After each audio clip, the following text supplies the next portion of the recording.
요한계시록 15장 5절에서 8절까지 말씀 우리 함께 봉독하시겠습니다. 또 2일 후에 내가 보니 하늘의 증거장막의 성전이 열리며 7 재앙을 가진 7 천사가 성전으로부터 나와 맑고 빛난 세마포 옷을 입고 가슴에 금띠를 띠고 네 생물 중에 하나가 세세에 계신 하나님의 진노를 가득히 담은 금대접 7을 그 7 천사에게 주니 하나님의 영광과 능력을 인하여 성전에 연기가 차게 되매 7 천사의 7 재앙이 마치기까지는 성전에 능히 들어갈 자가 없더라. 아멘.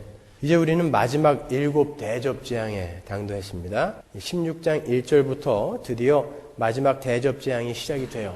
그 대접 재앙 안에는 우리가 궁금해하는 아마겟돈 전쟁을 비롯해서 무시무시한 7 재앙이 등장합니다. 그 내용에 대해서는 우리가 다음 주에 자세히 공부를 하게 될 것입니다. 오늘은 우리가 16장의 대접 재앙으로 넘어가기 전에 15장 말미에 등장하는 그 대접 재앙의 서론 부분을 공부할 거예요. 우리가 이제 한 절 한 절 보겠지만 이 서론 부분에는 대접 재앙이 세상에 부어지게 되는 이유와 근거, 그리고 그 대접 재앙이 가지고 있는 성격에 대해서 기술이 되어 있습니다. 먼저 5절을 보시면 또 2일 후에 내가 보니 하늘의 증거 장막의 성전이 열리며 라고 기록이 되어 있죠. 여기서 또 2일 후에 혹은 내가 보니 라는 구절들은 요한계시록에서 장면이 바뀔 때 등장하는 구절이죠. 이제 유리바닷가에서 모세의 노래, 어린 양의 노래를 부르는 하나님의 백성들을 그리던 장면에서 하늘의 증거 장막의 성전으로 시선이 옮겨지는 거예요. 여기서 증거장막의 성전은 동격 소유격이에요. 그러니까 증거장막과 하늘의 성전은 같은 것을 묘사하고 있는 거예요. 여러분이 이 증거장막이라는 단어를 구약에 어디선가 보셨죠?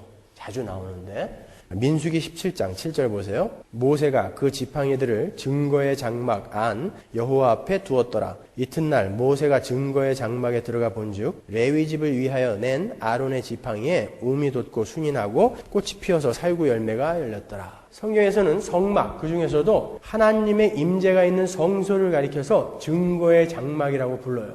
왜 그것을 증거의 장막이라고 부르죠? 출애굽기 25장 16절로 가보겠습니다. 내가 네게 줄 증거판을 궤 속에 둘 것이며, 증거판이 뭐예요 여기서?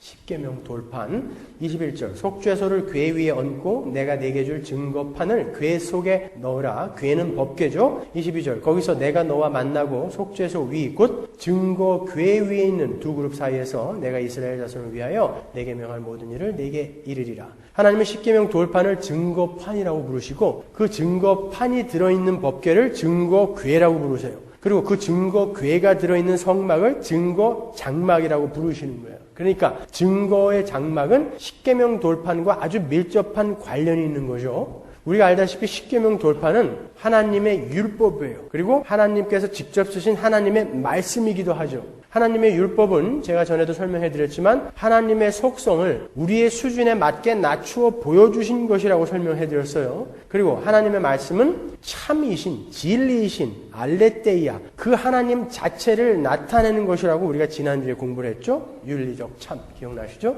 그래서 하나님의 말씀을 진리라고 우리가 부른다 했어요. 그러니까 십계명 돌판은 거룩과 공의, 사랑과 용서 같은 하나님의 속성과 하나님 자신을 증거하는 돌판이에요. 그리고 그 하나님의 하나님 되심으로 말미암아 하나님의 백성들을 구원하시고 하나님의 말씀과 하나님의 율법과 전혀 관계가 없는 죄인들을 심판하실 거라는 것을 증거하는 판이 바로 십계명 돌판이란 말이에요. 그래서 그것을 증거판이라고 부르는 거죠. 그리고 그 증거판이 들어있는 법궤도 역시 하나님의 공의와 은혜와 거룩하심을 나타내는 상자란 말이에요. 법궤 위에 점도 없고 흠도 없는 제물에 피가 뿌려짐으로 해서 죄인들이 죄사함을 받게 되는 공의와 심판과 사랑과 은혜가 동시에 드러나는 하나님을 증거하는 궤가 바로 법궤죠. 그래서 그 법궤를 증거궤라 부르는 거예요. 그리고 그 법궤가 들어있는 성막과 성소 역시, 성막과 성소에 대해서는 여러분이 너무 잘 아시니까 그 성막과 성소 역시 하나님의 심판과 용서, 즉 하나님의 임재와 거룩이 증거되는 곳이에요.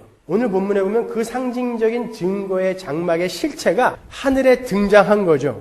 그러니까 오늘 본문에 나오는 그 증거 장막의 성전이라는 것은 하나님의 거룩한 임재를 나타내는 거예요. 그래서 본문 8절에 성전의 연기가 가득 찼다라는 구절이 나오는 거죠. 우리가 구약 여러 곳에서 공부했죠. 성전의 연기와 구름이 가득 찬 것은 뭘 상징하는 거였어요? 하나님의 영광스러운 임재를 상징하는 거였죠. 그래서 그 증거 장막 안에 연기가 가득 찼다 그러는 거예요. 그런데 이 지상에서 실제로 어떤 사람 안에서 그 하나님의 공의와 심판, 사랑과 용서가 동시에 나타난 적이 있었어요. 그게 누굽니까? 예수 그리스도. 맞습니다. 제가 하는 질문의 90% 이상은 답이 예수 그리스도예요. 그러니까 모르면 무조건 예수. 그거는 틀려도 별로 안 부끄러운 답이죠. 예수. 그래서 예수 그리스도를 증거 장막 성전이다 이렇게 부르는 거예요. 요한복음 2장 19절을 보세요. 예수께서 대답하여 가라사대 너희가 이 성전을 헐라 내가 사흘 동안에 일으키리라. 유대인들이 가로되 이 성전은 46년 동안의 지었거늘 네가 3일 동안에 일으키겠느냐 하더라. 그러나 예수는 성전된 자기 육체를 가리켜 말씀하신 것이라. 예수님께서 스스로를 가리켜 성전이라고 부르시죠. 그리고 우리가 요한복음 1장에서 살펴본 것처럼 예수님이 이 땅에 오신 것을 장막을 치셨다 한다고. 예수님께서 우리 가운데 거하심에 그것이 원어로 살펴보면 예수님께서 장막을 치셨다라는 단어거든요. 예수님이 이 땅에서 하나님을 가시적으로 보여주신 분이잖아요. 그래서 우리는 그분을 장막 혹은 성전 이렇게 부르는 거예요. 이렇게 성전, 증거 장막은 하나님의 속성과 임재 그리고 그로 말미암아 일어나게 될 구원과 심판을 동시에 나타내는 것이었어요. 그래서 그 하나님의 임재가 증거되는 그 성막과 성전 그리고 그 안에 모든 것들은 거룩하게 구별되어서 취급되어졌단 말이죠. 왜요? 하나님의 임재가 있는 곳이니까 당연히 거룩이 쫓아와야죠. 민수기 1장 50절 보세요. 그들로 증거막과 성막이죠. 증거막과 그 모든 기구와 그 모든 부속품을 관리하게 하라. 그들은 그 장막과 그 모든 기구를 운반하며 거기서 봉사하며 장막 사면에 진을 칠지며 장막을 운반할 때에는 레위인이 그것을 걷고 장막을 세울 때에는 레위인이 그것을 세울 것이요 외인이 가까이 오면 죽일지며 이스라엘 자손은 막을 치되 그 군대대로 각각 그 진과 기 곁에 칠 것이나 레위인은 증거막 사면에 진을 쳐서 이스라엘 자손의 회중에게 진노가 임하지 않게 할 것이라. 레위인은 증거막에 대한 책임을 지킬지니라 하셨습니다. 이렇게 하나님의 증거장막 성소는 아무나 범접을 할 수 있는 곳이 아니에요. 누구만? 레위인. 레위인은 뭐예요?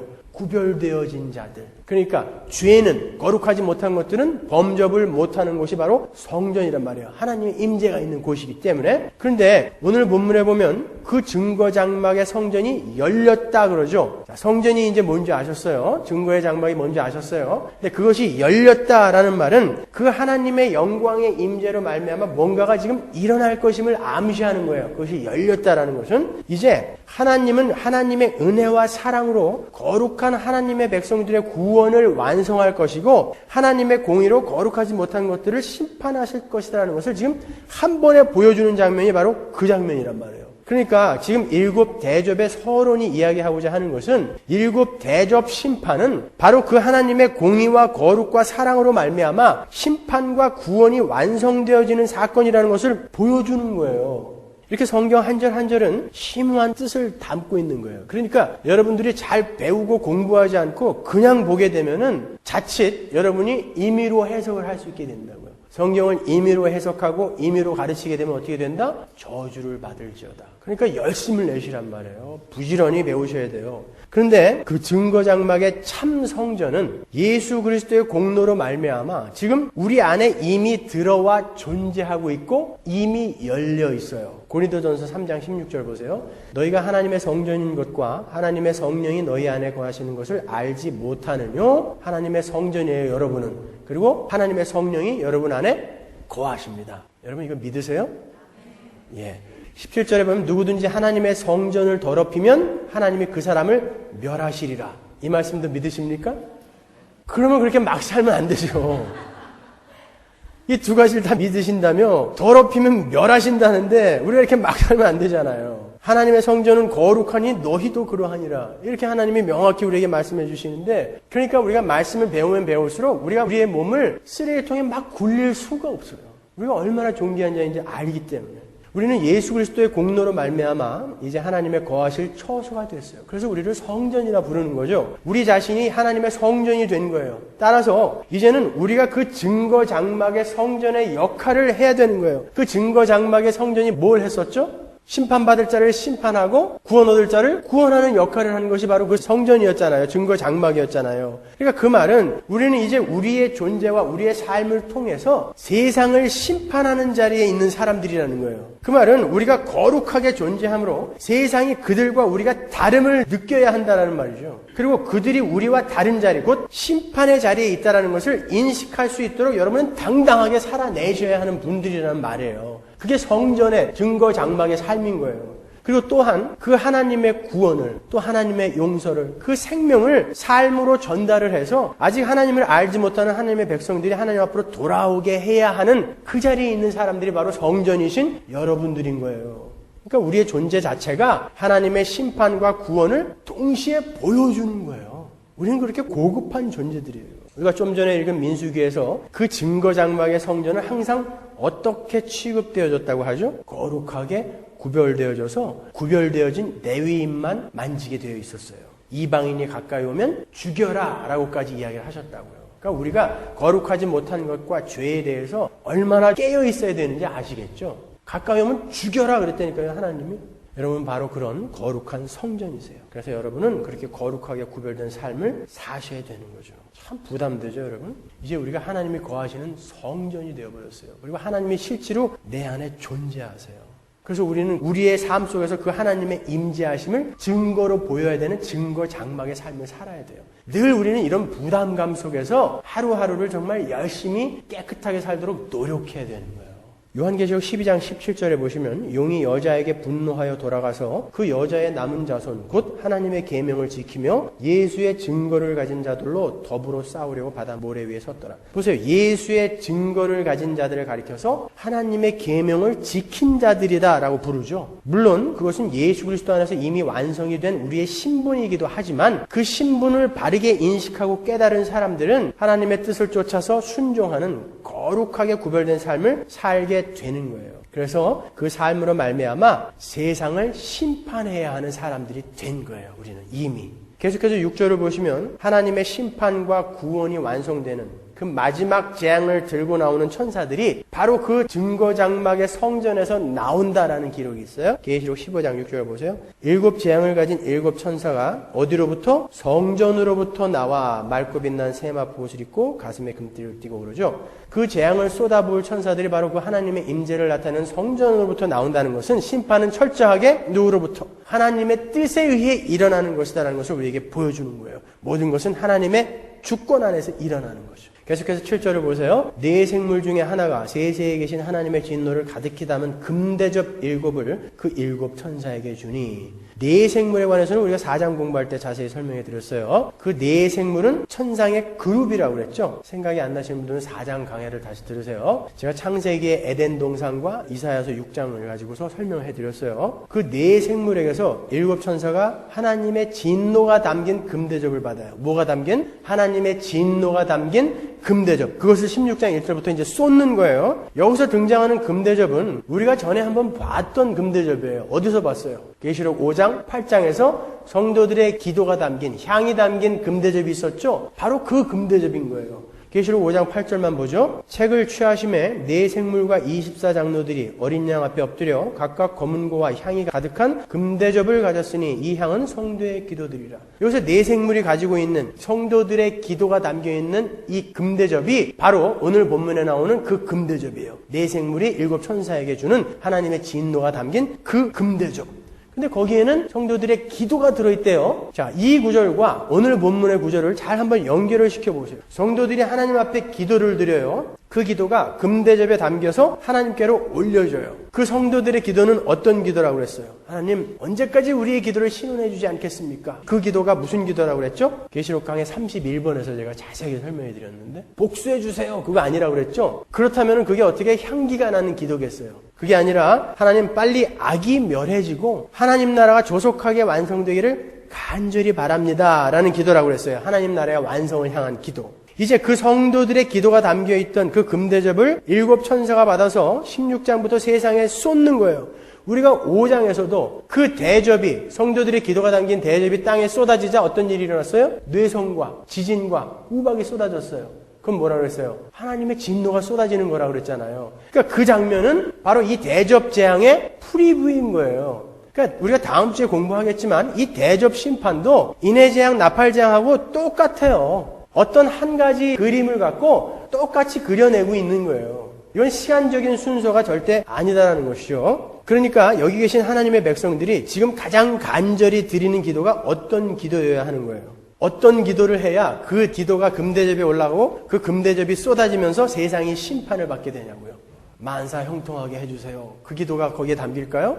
하나님 우리 아들 하버드 가게 해주세요. 이런 기도가 거기에 담길까요? 그게 이 땅에 쏟아지면 막 심판이 일어날까요? 아니죠. 우리가 5장에서 배웠던 바로 그 기도. 하나님 악이 멸해지고 하나님 나라가 빨리 완성되게 해주세요라는 그 기도. 그러나 그 기도는 나의 밖에 있는 악에 대한 문제뿐만이 아니라 내 안에 있는 죄된 습관, 경향 이런 것까지도 하나님 빨리 멸해주시고 하나님이 원하시는 그 장성한 분량으로 얼른 완성되게 해주세요라는 그 기도도 포함하는 기도라고 그랬죠. 그러니까 이 기도는 우주적일 뿐만이 아니라 지극히 나의 개인적인 기도이기도 한 거죠. 그 기도가 하나님의 대접에 담기게 되고 그 기도의 응답으로 이제 세상에 심판이 오는 거예요. 근데 그 대접은 언제 쏟아지는 거예요? 우리가 공부했잖아요. 언젠가 차곡차곡 모아져 있다가 언젠가 미래의 어느 날 쏟아지는 거예요? 아니죠. 지금 여러분이 기도하시는 이 시대에 쏟아진다고요. 그 대접은요. 그러니까 이 7 대접 심판도 우리가 말세라고 부르는, 말세가 언제예요? 예수님이 초림하셨을 때부터 다시 오실 때까지 전 기간을 우리가 말세라고 불러요. 언젠가 올 그때를 말세라고 부르는 게 아니라 예수님이 초림하셨을 때부터 재림하실 때까지의 기간을 성경은 말세라고 부르는 거예요. 이 말세의 기간 동안에 이 땅에 성도들의 기도의 응답으로 부어지는 게 악한 자들의 심판이요 저주인 거예요. 그러니까 악한 자들은 지금 심판과 저주를 받고 있다는 것이죠. 그리고 언젠가는 완전히 그들이 멸해지고 이제 의인들이 모여 사는 새하늘과 새 땅이 완성될 것이다라는 것을 우리가 오늘 본문에서 정확히 읽어낼 수 있어야 되는 거예요. 왜? 이런 일은 반드시 일어날 것이다 라고 성경이 지금 기록하고 있는 거거든요. 너희들의 기도의 응답은 반드시 들어질 거야 라는 것이 우리가 오늘 공부하고 있는 부분이란 말이에요. 그럼 우리가 기도만 하고 있으면 되나요? 우리가 그렇게 우리의 거룩을 원하고 그 하나님의 거룩한 나라의 완성을 원한다면, 그런 기도를 하는 자라면 우리는 이 땅에서도 우리의 삶 속에서 그것을 열심히 경주하게 되어 있더라고요. 죄를 끊어내려고 하고 내가 중독되어져 있고 집착되어진 것으로부터 자유롭게 해달라고 하나님 앞에 기도하고 스스로 또 노력하고 한다고요. 여러분이 지금 중독되어져 있는 것들을 한번 떠올려 보세요. 골프, 술, 담배, 커피, 도박, 마약, 여러분을 중독하고 있는 것들이 얼마나 많아요. 이런 것들이 나쁘다, 우리에게 해악을 가져온다, 이것을 따지기 전에 우리가 이 땅에서 하나님 말고 중독되어져 있는 것들을, 그런 형이하학적인 것들을 하나하나 끊어봄으로 해서 우리가 형이상학적인 죄의 문제도 끊어낼 수 있는 자가 될 수 있는 거예요. 그러니까 그런 걸 한번 끊어보시라고요. 커피에 중독된 사람이 마약 중독된 사람한테 손가락질 할 수 없어요. 그건 똑같은 중독인 거예요. 우리가 하나님 말고 뭔가 다른 것에 의지하고 있다라는 증거란 말이에요. 그게 골프에 중독된 거 마찬가지예요. 운동인데 뭐 어떠냐. 근데 그 골프 핸디 줄이는 게 인생의 목적이 되어질 수 있다니까요. 제가 그런 사람을 봤어요. 돈도 있고 아버지가 유산도 많이 물려주셔서 할 게 별로 없어요. 그러니까 이 사람의 인생의 목적은 다음 주에 한타 줄이는 거. 이게 인생의 목적이에요. 예배당에 앉으면 그 퍼런 그린이 쫙 생각이 난대요. 이건 이미 중독된 거예요. 그런 거를 하나하나 끊어보세요. 그게 여러분이 형이상학적인 죄를 끊어낼 수 있는 준비 단계인 거예요. 그러니까 한번 해보자라는 거지, 그게 죄다 아니다 이거 따지지 말자 말이에요. 또 한 가지 이 구절에서 우리가 놓치지 말아야 할 것이 있어요. 여기서 금대접이라고 번역이 된 피알라스는 연회에서 포도주를 담는 그릇을 말하는 거예요. 포도주. 성경은 그 그릇을 잔이라고도 불러요. 근데 성경에서는 보통 포도주 잔을 마신다라는 표현을 하나님의 진노와 심판에 던져진 자들을 가리킬 때 쓰죠. 아모스 6장 6절 보세요. 대접으로 포도주를 마시며 귀한 기름을 몸에 바르면서 요셉의 환난을 인하여는 근심치 아니하는 자로다. 하나님께서 죄에 빠진 이스라엘을 가리켜서 대접으로 포도주를 마시는 자들이라고 표현을 하세요. 여기서 대접, 미즈라크가 70인역에서 피알라스로 번역이 된 단어예요. 그런데 우리가 14장에서 공부했다시피 그 하나님의 진노에 진노의 포도주 잔은 하나님의 진노가 담긴 잔이기도 하지만 사탄의 수하에 있는 죄인의 무리가 그들의 악으로 말미암아 스스로 마시게 되는 진노의 포도주 잔이기도 하죠. 기억나세요? 14장 8절 보세요. 또 다른 천사 곧 둘째가 그 뒤를 따라 말하되 무너졌도다 무너졌도다 큰 성 바벨론이여 모든 나라를 그 음행으로 인하여 진노의 포도주로 먹이던 자로다 하더라. 포도주를 누가 먹여요? 바벨론. 사단을 상징하는 이 바벨론이 포도주를 먹였대라는 거예요.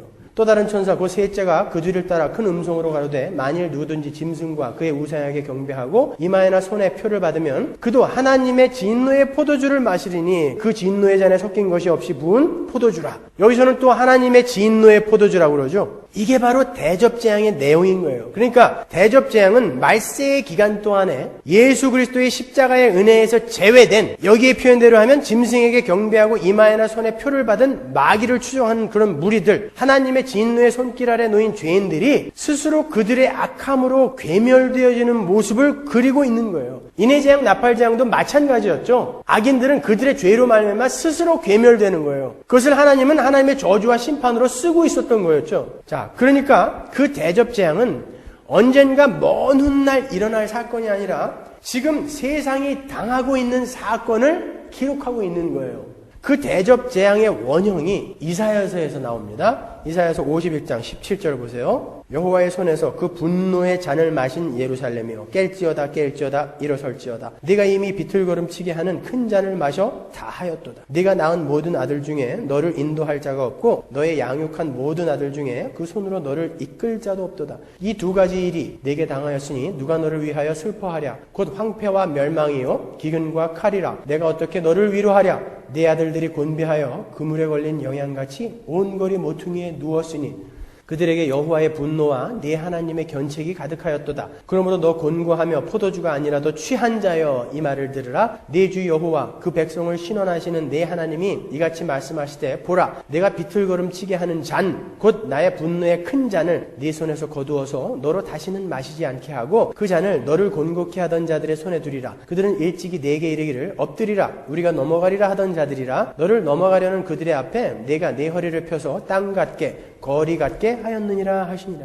하나님께서 패역한 이스라엘에게 진노의 포도주잔을 마신 자라고 하세요. 그런데 그렇게 진노의 포도주잔을 마시고 하나님의 심판과 멸망으로 떨어질 자들 중에서 어떤 무리, 즉 영적인 이스라엘인 하나님의 백성들에게서는 하나님께서 그 진노의 포도주잔을 거두시고 거기에 선택되지 못한 그 나머지 마귀의 무리에게만 그 진노의 포도주잔을 마시게 할 것이다 라는 내용이에요. 이게 뭐예요? 이걸 우리가 복음이라고 부르는 거죠. 그 일이 언제 일어났어요? 예수 그리스도의 십자가에서 일어났죠. 예수께서 어떤 무리의 진노의 포도주잔을 대신 마셔주신 게 십자가 아닙니까?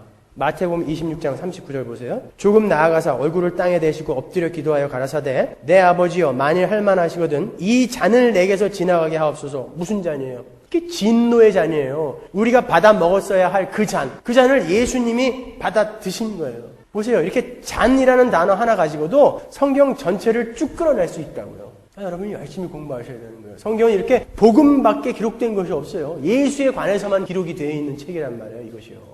예수님께서 그 잔을 마신 결과 어떤 무리들, 바로 성도들은 그 진노의 잔과 전혀 상관없는 사람이 됐어요. 그게 바로 여러분이에요. 그 나머지는 그 하나님의 진노의 잔을 그들의 인생 동안에 그리고 내세에서도 영원히 마시게 된 거예요. 그러니까 마지막 심판 때에 하나님의 진노의 포도주잔을 마시게 될 그 사람들이 바로 지금도 그 진노의 포도주잔을 마시고 있다라는 말씀이에요. 다른 말로 하면 믿지 않는 세상 사람들은 바로 지금 재앙과 심판과 저주에 노출되어 있다라는 말이에요. 이런 말씀을 들으시면 혹시 여러분 이런 질문 안 드십니까? 아니 예수 안 믿는 사람들이 그리고 예수를 게으르게 믿는 사람들이 오히려 자유롭게 먹고 싶은 거 다 먹고 마시고 싶은 거 다 마시고 양심에 꺼리낌 없이 하고 싶은 거 다 하고 일요일에도 편안하게 여행 가고 골프 치고 얼마나 행복하게 사는데 아니 그들이 진노의 포도주잔을 마시고 있다니요. 아니 오히려 거기에 비하면 우리가 예배 드리느라고 놓을 시간도 없고 사업에 있어서도 손해를 보고 왜? 정직하게 해야 되니까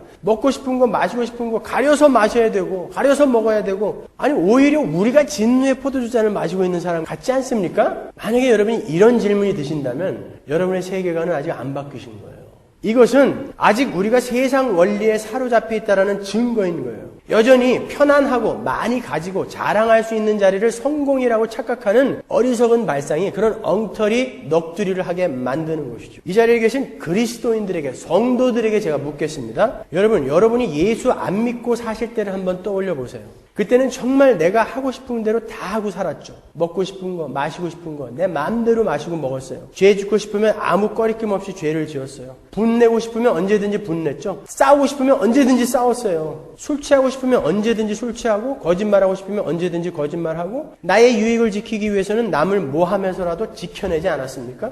그때가 정말 행복하셨나요? 여러분, 그때 정말 편안하고 평안하셨습니까? 제가 예수를 알고 나니까 정말 제 인생에서 지워버리고 싶은 순간들이 너무 많아요.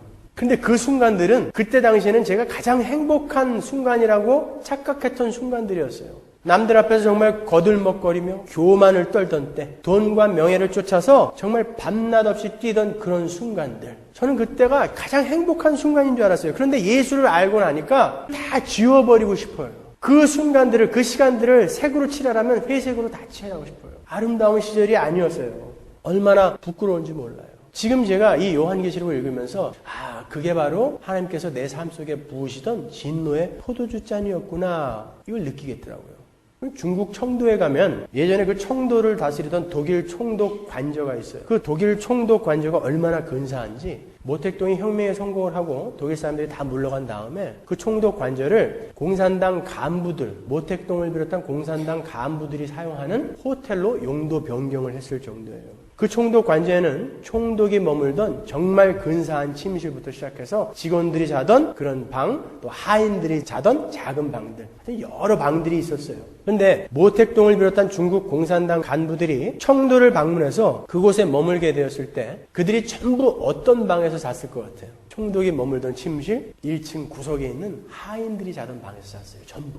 왜 그랬는지 아세요? 만약에 테러범이 들이닥쳤을 때 가장 먼저 공격 목표로 삼을 방이 총독 침실이라는 것을 알았기 때문에 그 큰 권세를 쥐고 있었던 사람들이 전부 무서워서 하인 방에서 자고 급히 갔다고요. 다른 곳에 가서는 편하게 잘 수 있었을까요? 여러분, 제가 예전에 어떤 호텔에 묵을 때 미국의 어떤 관리인지 누군지는 모르겠는데 그 사람이 스위트룸에 묵었어요. 근데 그 사람이 방 들어가는데 2시간 걸리더라고요. 뭐 조사하고 닦고 쓸고 심지어 폭탄 탐지기라고 그래요? 뭐라 그래야 돼요? 그것까지 다 한 다음에 그 다음에 경호원에 쌓여서 들어가는데 본인은 폼난다고 생각했겠지만 저는 아이고 불쌍한 사람, 나는 아무도 아는 사람이 없어갖고 들어가든지 나가든지 키를 안 주고 가도 호텔 프론트에서 잡지를 않아.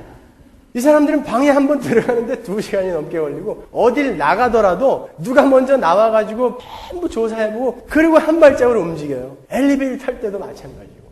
그거는 그 자체가 하나님의 진노의 잔인 거예요. 여러분, 우리가 몰라서 그렇지 정말 높이 올라가고 많이 가져보면요, 그들이 느끼는 위기감과 고민과 고통이 있어요. 박정희 대통령이 그분의 회고록에서 자기는 단 하루도 편안하게 잠을 잘 수 없었다 그러더라고요. 매일 밤 술을 마셔야 됐던 이유는 잠을 못 자서 그랬대요. 예전에 이용복 씨라고 맹인 가수가 있었죠. 그분이 한국에서 녹음실을 하시는데 제가 우리 집사람하고 거기를 한번 들른 적이 있어요. 그분이 말씀하시는데 그때는 이미 다 잊혀졌을 때거든요. 사람들 기억에서. 그분이 자기가 인기 있던 가수였을 때를 회상하시는데 단 하루도 수면제 없이 잠을 못 잤대요. 혹시 내일 나를 기억하고 있는 사람들이 나를 잊어버릴까봐 수면제 없이 잠을 못 자고 심지어는 정신과 의사에게 상담을 해야 될 정도로 그렇게 고민이 많았대요. 그런데 이제 사람들에게 다 잊혀지고 나니까 이렇게 편하대요. 살이 이렇게 쪘어요. 가보니까. 사람들이 다 잊어주니까 이렇게 편할 수가 없다라는 거예요. 뭐예요? 잠 못 자는 그 수많은 날들이 진노의 포도주 잔인 거예요. 제 노래하는 후배들 보면 인터넷 포털 사이트에 자기 이름 쳐서 안 나오면 정말 죽고 싶대요. 인기라는 게 그런 거예요. 나를 자꾸 오히려 죽여가는 거예요. 나를 파괴해가는 거예요, 여러분. 그럼 부모가 남긴 재산으로 형제들이 소송을 하고 다투고 갈라지고 하는 거 많이 보셨죠? 소송에 이겨서 재산을 많이 갖게 되었다고 해서 그들이 정말 행복할 것 같아요? 얼마 전에 현대아산 현정훈 회장이 시동생인 현대중공업 정몽준 회장하고 재산 다툼 하다가 기자하고 이런 인터뷰를 했더라고요. 정말 싸우기 싫다. 지금 이렇게 내 시동생하고 경영권을 다투고 있는 이 나의 모습이 정말 참담하고 초라하기 그지없다. 이렇게 말하더라고요. 이미 많이 갖고 있잖아요. 몇 대가 먹고 살고 있을 걸 이미 갖고 있잖아요. 근데 또 싸워야 돼요. 그 참담한 그것이 바로 하나님의 진노의 포도주 잔인 거예요. 그리고 술, 담배, 마약 그거 할 때는 우리가 굉장히 좋잖아요. 기분 좋죠. 마약은 우리가 참 행복하다 하는 기분에 1000배의 쾌락을 갖다 준다니까 하면 얼마나 좋겠어요. 근데 그게 우리를 갉아먹고 황폐화시키는 것처럼 죄라는 건 그런 거예요. 하나님을 알지 못하는 자들에게 주어지는 어떤 그러한 세상적인 힘들은 하나님의 진노의 포도주 잔인 거예요. 그래서 그들은 이미 하나님의 진노의 포도주 잔을 마시고 있는 거예요. 뭐 어깨 피고 당당하게 가는 것 같지만 우리는 다른 눈으로 바라볼 수가 있어야 돼요. 오히려 그들을 치근하게 도와줄 수 있어야 되는 거예요. 그들은 그 하나님의 진노의 포도주 잔에 취해서 자기들이 어디로 가는지도 모르면서 가고 있는 거예요. 휘적휘적.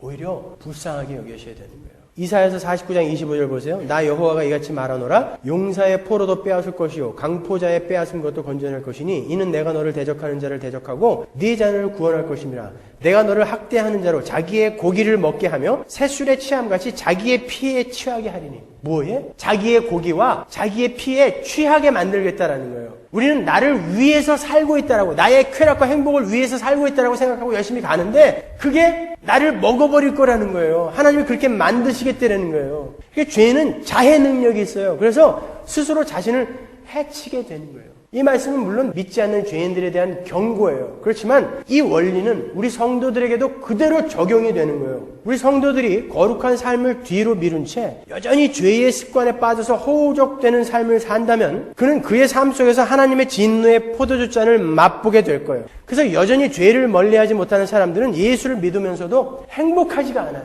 저는 예수 믿으면서 행복하다는 사람 몇 사람 못 만나봤어요. 이게 말이 되는 거예요. 그런 사람들은 심지어 구원의 확신도 수시로 흔들려요. 행복하지가 않은데 이게 구원이라면 내가 천국에 가서도 이렇게 산다면 내가 과연 그렇게 살아야 되는가까지 가는 거죠. 그게 다 누구 때문이에요? 자기 때문이에요. 자기가 버리지 못하고 끊어내지 못한 것들 때문에 우리는 그렇게 행복하지 못한 거예요. 그래서 하나님께서 우리에게 안타까운 마음에 말씀하시는 거예요. 내 딸아 내 아들아 제발 너희를 위해서 거룩하게 살아다오. 우리가 거룩하게 살지 않는다고 해서 하나님에게 뭐가 해가 돼요? 우리가 거룩하게 살면 하나님에게 뭐가 유익이 됩니까? 아님에도 불구하고 하나님이 계속 내 자녀들아 거룩하게 살아다오, 내 말대로 살아다오라고 말씀하시는 것은 그게 우리에게 유익이기 때문에 그런 거예요. 우리를 진짜 행복하게 만들어주는 거기 때문에 그렇게 말씀해 주시는 거예요. 그리고 아울러서 우리가 이 원리를 잘 인식하고 있게 되면 나를 힘들고 괴롭게 하는 원수들에 대한 우리의 관점도 달라지게 돼요. 지금 여러분이 원수로 여기고 있는 사람을 한 사람씩 떠올려 보세요. 원수 그러니까 좀 그런데 여러분이 아주 미워하는 사람을 한 사람씩 떠올려 보세요. 다 있죠. 우리 교인들은 다 없으신 것 같아요. 참고로 저는 있어요. 그래도 한번 떠올려 보세요. 시어머니, 시누이. 여자들은 시자 들어가면 다 싫어한다고 그러죠. 저 시금치도 안 먹는데요. 그리고 여러분들을 공경에 빠뜨린 사람, 억지를 부려서 나를 힘들게 한 사람, 자기 사리사욕을 위해서 나를 희생시키는 그런 사람. 우리가 예수를 알지 못한다면 그 사람들을 죽이고 싶겠죠. 그건 인지상정이에요. 그러나 우리는 성경을 통해서 우리가 오늘 배운 바에 따르면 그들은 이미 그러한 일을 통해서 하나님의 진노의 포도주를 마시고 있는 사람들이라는 것을 배웠어요. 그리고 그들이 회개하지 않는 한 영원한 하나님의 진노를 피할 수 없는 사람들이라는 것도 우리는 알고 있어요. 그것을 우리가 진짜 잘 알고 깨닫고 있다면 우리는 오히려 그들을 불쌍히 여길 수 있게 되는 거예요. 왜요? 그 하나님의 진노는 얼마나 무시무시한 것이다라는 것을 우리가 알고 있기 때문에 그들이 지금 하나님의 진노의 포도주잔을 지금 마시고 있는 사람들이라는 것을 우리가 안다면 우리는 오히려 그들을 불쌍히 여길 수 있게 되는 거예요. 우리는 거기까지 잘하자는 거죠. 그 비밀을 안 사도 바울이 이렇게 이야기할 수 있었어요. 로마서 12장 14절 너희를 핍박하는 자를 축복하라. 축복하고 저주하지 말라. 17절 아무에게도 악으로 악을 갚지 말고 모든 사람 앞에서 선한 일을 도모하라. 할 수 있거든 너희로서는 모든 사람으로 더불어 평화하라. 내 사랑하는 자들아 너희가 친히 원수를 갚지 말고 진노하심에 맡기라. 기록되었으되 원수 갚는 것이 내게 있으니 내가 갚으리라고 주께 말씀하시니라. 오히려 네 원수가 줄이거든 먹이고 목마르거든 마시우라. 그리함으로 네가 숯불을 그 머리에 쌓아 놓으리라. 창피하고 부끄럽게 만들으라는 거예요. 악에게 지지 말고 선으로 악을 이기라. 어떻게 이게 가능하죠? 여러분 우리가 용서하지 못하고 우리가 분노를 한다라는 것은 여전히 밟는 자가 이기는 거고 밟히는 자가 지는 것이라는, 내가 지는 것이 손해라는 그런 세상적인 관점을 버리지 못한 데서 오는 거예요. 그리고 그 하나님의 말씀이 진리가 아니다라는 그런 불신앙에서 오는 거죠. 성경은 오히려 남을 밟는 자가 진노의 포도주를 마시는 자고 밟혀주는 자가 주님의 마음에 합당한 자라, 이렇게 이야기한단 말이에요. 그러니까 하나님의 성도들은 그들의 원수를 대할 때 진노의 포도주잔에 취해 있는, 그래서 갈 길을 모르고 있는 불쌍한 자로 여겨주려는 거예요. 그리고 그들을 위해서 기도하라는 거예요. 그리고 오히려 그들에게 먹을 거 입을 거 다 주고 오히려 친절하게 대해주려는 거예요. 언젠가 그들이 정말 여러분들의 그 행위로 말미암아 부끄러움을 느낄 날이 꼭 온다는 거예요. 그것을 여러분이 오늘 본문에서 읽어내실 수 있어야 되는 거예요. 그런데 혹시 여러분이 누군가의 원수가 되어 있지는 않으세요? 그러면 큰일 나는 거죠. 여러분은 지금 하나님의 진노의 잔을 마시고 있다는 증거예요. 그러면요. 그러니까 여러분은 누군가와 원수가 되시면 안 돼요. 누군가가 여러분을 미워하게 놔두시면 안 돼요. 꼭 이런 말을 하면 나는 너무나 거룩하기 때문에 거룩하지 못한 자들이 나를 질투하는 거야. 꼭 이러는 인간들이 있어요. 그것도 안 돼요. 여러분은 그런 평가를 받아내시면 안 되는 거예요. 지난주에 어떤 목사님께서 공개적으로 자기 교인들에게 제 이름을 대시면서 그 사람 교회는 곧 망할 거라고 이야기했대요. 그 사람이 지금 복과 성령의 역사에 대해서 강하게 비판을 하고 있는데 그 사람은 몇 년 못 가서 망할 거다 그랬대요. 제가 잘 아는 목사님이고 굉장히 유명하신 분이에요. 신문에도 자주 오르내리시는 영향력 있는 목사님인데 분노가 치밀어 오르더라고요. 제가 언제 복 받지 말자 그랬어요? 복 받자 그랬죠. 그러나 우리가 만들어 놓은 그런 엉터리 복 말고 하나님이 말씀하신 하늘의 복 받자 그랬죠. 그 하늘의 복, 하나님이 주시고자 하는 그 귀한 하늘의 복, 우리가 만들어 놓은 그 복 쫓아가다가 그 하늘의 복 놓칠 수 있으니까 우리 하늘의 복 추구하자라고 말씀드린 거지, 제가 언제 복 받지 말자 그랬습니까? 제가 언제 성령의 역사를 무시했어요? 제가 매주 하는 설교가 뭐예요? 내 안에 성령이 계시지 않습니까? 나를 어디론가 끌고 가시려고 늘 나에게 말씀하시고 말할 수 없는 탄식으로 날 위해 기도하시는 그 성령을 근심하게 하지 맙시다. 그런데 오히려 왜 우리는 성령을 무슨 동자신이나 달과 귀신처럼 우리에게 능력이나 주고 우리를 넘어뜨리기나 하고 기적이나 일으켜주는 그러한 분으로 폄하하고 있습니까? 우리 그러지 맙시다. 성령이 이 땅에서 오셔서 하는 일은 그거 아닙니다 라는 것을 제가 설명해 드렸죠. 언제 내가 성령의 역사를 부인을 했습니까? 제가 지난주 내내 그 분노를 사귀지 못하고 로마서 12장을 묵상했어요. 입에 아주 달고 살았어요. 계속 암송하고 묵상해보고 기도하면서 또 생각해보고 그러면서 제가 마음에 굉장히 평안 얻었어요. 그래서 금요일 새벽 기도 때 우리 교인들한테 말씀드렸어요. 여러분, 제가 굉장히 마음에 평안을 얻었습니다. 여러분도 한번 해보십시오. 이렇게 말씀드릴 수 있을 정도로 이 로마서 12장을 읽으면서 굉장히 평안을 얻었어요. 제가 이 로마서 12장을 묵상하면서 무슨 생각을 했냐면, 왜 내가 누군가에게 분노하고 있는가를 생각했어요. 그리고 왜 나는 마치 그 사람이 영원히 승리할 것처럼 분노하는가. 그리고 정말 하나님 앞에서 내가 옳고 그 상대방이 그러다면 하나님께서 분명 그 사람에게 진노의 포도주를 먹이실 텐데 왜 내가 이렇게 분노하며 조바심을 내고 있는가. 그래, 내가 복수를 한다고 하자. 그렇다고 내 마음이 정말 통쾌해질까? 그 사람을 공개석상에서 내가 성경으로 밟았다고 해보자. 그러면 진짜 내 마음이 통쾌해질까? 그리고 그 통쾌함은 얼마나 지속되어질까? 생각이 거기까지 미치니까 그 하나님의 말씀이 제 마음속에 정말 스며들더라고요. 그리고는 하나님 앞으로 그 사람을 이렇게 올려드렸어요. 하나님, 복수는 나의 것이라고 하나님이 신명기 32장 35절에서 말씀하셨으니까 하나님이 알아서 해주세요. 세상의 마음이 그렇게 편할 수가 없어요.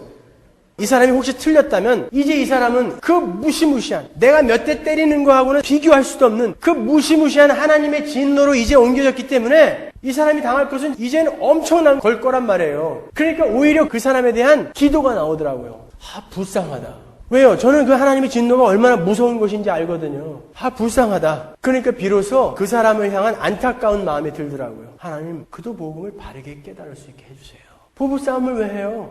웃어주세요. 그리고 하나님 앞에 일러주세요. 그게 더 무서운 거예요, 사실은요. 근데 굉장히 통쾌해요. 그게 진짜 복수인 거예요. 내가 욕 한마디 하고 몇 대 쥐어박는 건 그거는 사실 나를 죽이는 거죠. 그러나 돌아서서 하나님 앞에 하나님의 진노로 그를 던져버리는 건 이거야말로 진짜 복수인 거예요. 우리는 그 자리로 가라는 거예요. 1972년에 독일 뮌헨에서 올림픽이 있었어요.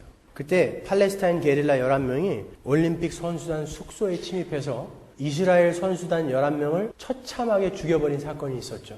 그때 이스라엘 수뇌부가 회의를 했어요. 복수해야 된다. 이스라엘 중앙정보부 모사드를 파견을 해서 팔레스타인 게릴라 리더들 11명을 뽑아가지고 한 사람 한 사람 세계를 돌아다니면서 암살을 시켰다고요. 실제로 한 사람 한 사람 다 죽었어요. 팔레스타인이 뭐죠? 블레셋의 땅이란 뜻이에요. 그러니까 아직도 이스라엘과 블레셋이 싸우고 있는 거예요, 지금. 여호수아가 가나안 전쟁 때 가사와 가드와 아스돗에 조금 남겨두었던 블레셋이 지금 이스라엘을 그렇게 못 살게 굴고 있는 거죠. 여러분 삶에 조금 남겨뒀던 그것이 여러분을 그렇게 괴롭힐 거예요, 나중에.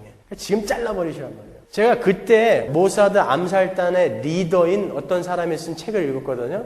회고록을 읽었는데 참 복수가 얼마나 덧없는 것이다라는 것을 제가 거기서 알 수 있었어요. 이 사람들이 그 팔레스타인 게릴라들의 리더들을 하나하나 세계를 돌아다니면서 죽여가는데 그때마다 팔레스타인 게릴라들은 비행기 같은 걸 하나씩 납치해갖고 200명씩 죽여버려요. 그리고 죽이면 끝나는 게 아니라 그 후임자들이 바로바로 올라와요 또. 그러니까 계속 죽여야 돼. 그럼 저쪽에서 또 이쪽을 계속 죽여. 하나님을 알지 못하는 인간의 세상이 바로 그런 곳이라는 것이죠.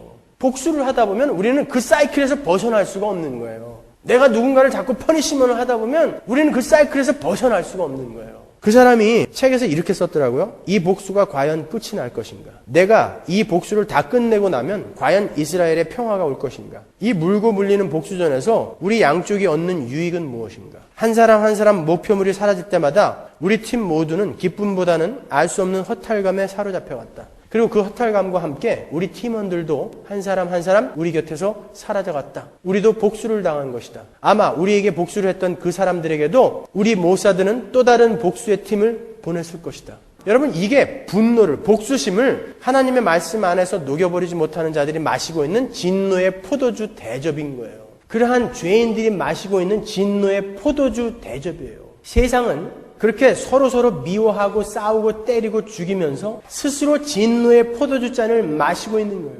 잠시 승리의 기쁨을 맛보기도 해줘. 그렇지만 그건 정말 잠시예요. 그리고 그들은 곧 그들이 상상도 할 수 없는 무서운 진짜 진노의 포도주 대접을 맛보게 될 거예요. 우리 성도는 그 진노의 사이클에서 떨어져 나온 거룩한 자들인 거예요. 그러니까 여러분은 복수를 미뤄두세요. 분노를 미뤄두세요. 어디로? 하나님의 진노의 포도주잔 뒤로 미뤄두세요. 미움도 하나님의 진노 뒤로 던져버리세요. 그리고 그 왼수들을 전부 하나님의 진노에 맡겨버리세요. 그게 가장 처참하게 여러분이 그들에게 복수하는 방법이에요. 여러분은 그때 비로소 자유가 뭔지를 알게 될 거예요. 이게 자유로구나. 여러분이 그 분노와 복수심에 계속 사로잡혀 있는 한 여러분은 자유를 느낄 수가 없어요. 예수를 믿어도 행복할 수가 없어요. 왜? 여러분도 계속 진노의 포도주잔을 마시는 결과밖에 안 되거든요. 그래서 행복할 수가 없어요. 기쁘지가 않아요. 거기서 나오세요. 그리고 열심히 기도하자 말이에요. 하나님 어서 빨리 제 안에서도 거룩한 투쟁이 일어나게 해주시고 완성되게 해주세요. 그리고 어서 그 거룩한 하나님 나라가 완성되게 해주세요. 아직 하나님을 알지 못하는 창세전에 택함을 받은 하나님의 백성들이 어서 하나님께로 돌아오게 해주세요. 그리고 우리의 대적들이 하나님의 진노의 포도잔을 마시는 것을 내 눈으로 얼른 보게 해주세요. 그날이 속히 오게 해주세요. 주여 어서 오시옵소서. 기도하시란 말이에요. 그 거룩한 기도를 오늘도 금대접에 담아서 하나님 앞으로 올려드리라고요. 우리가 해야 될 기도는 바로 그 기도예요. 그 기도가 하나님 앞에 상달될 때 그 대접이 이 땅에 쏟아지게 되는 거예요. 여러분은 그 하나님 나라의 완성을 재촉하실 수 있는 유일한 분들이에요. 그게 바로 성도 여러분의 신분인 것입니다. 이 문을 나서는 순간 그 분노와 미움을 하나님의 진노 뒤로 다 날려버리세요. 안 되거든 로마서 12장을 저처럼 외워버리세요. 아예. 하나님의 말씀은 어떻다? 살아서 운동력이 있어서 여러분의 의지로 안 되는 것들을 고쳐내실 수 있는 거예요. 기도하겠습니다.